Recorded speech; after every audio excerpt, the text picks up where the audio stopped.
Hi, welcome. My name is Shannon Harmon, and I am excited to talk a bit about a very important part, reason why operations are so important.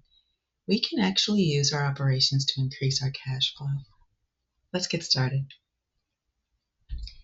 Businesses run on cash. That's not new to you if you're in business.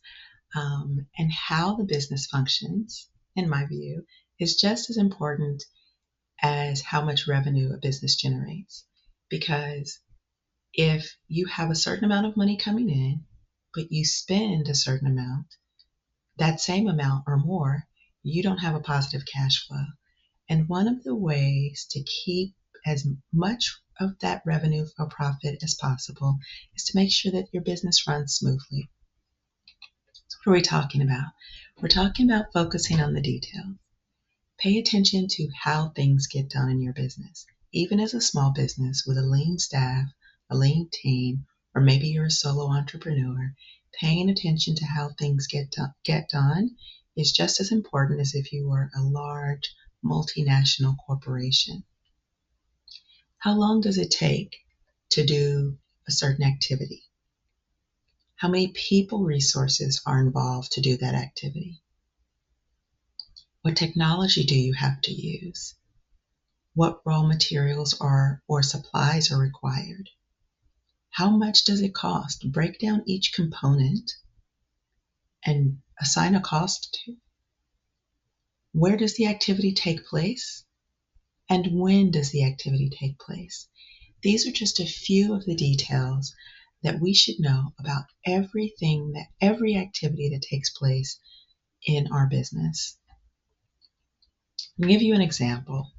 There's a lot of text on this page, but I'm going to run through it so that we stay within our small window, because this is just a bite-sized mini lesson. We're going to use product delivery as our example.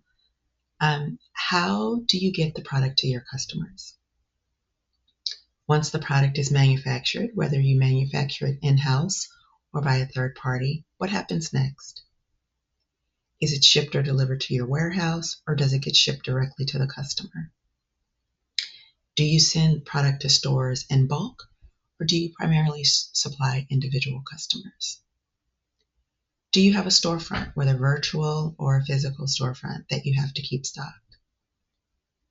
What carriers do you use for product delivery?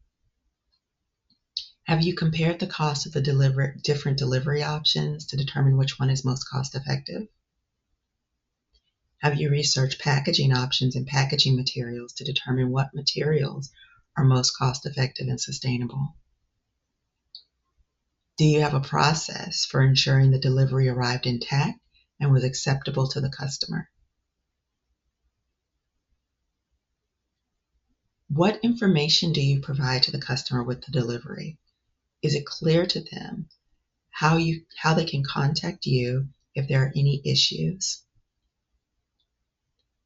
If you are delivering or supplying to larger customers who pay post-delivery upon receipt of an invoice from you, do you have a streamlined process for preparing, sending, and following up on those invoices?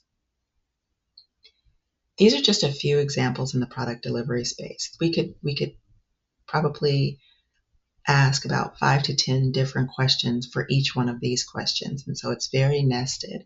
But I wanted to give you a flavor of, when we think about operations, how we have to get into the weeds and in the details and really figure out how is our business functioning behind the scenes. And so I hope that this little bite-sized bit of information is helpful for you. Stay tuned. We'll do a part 2 where we discuss service delivery.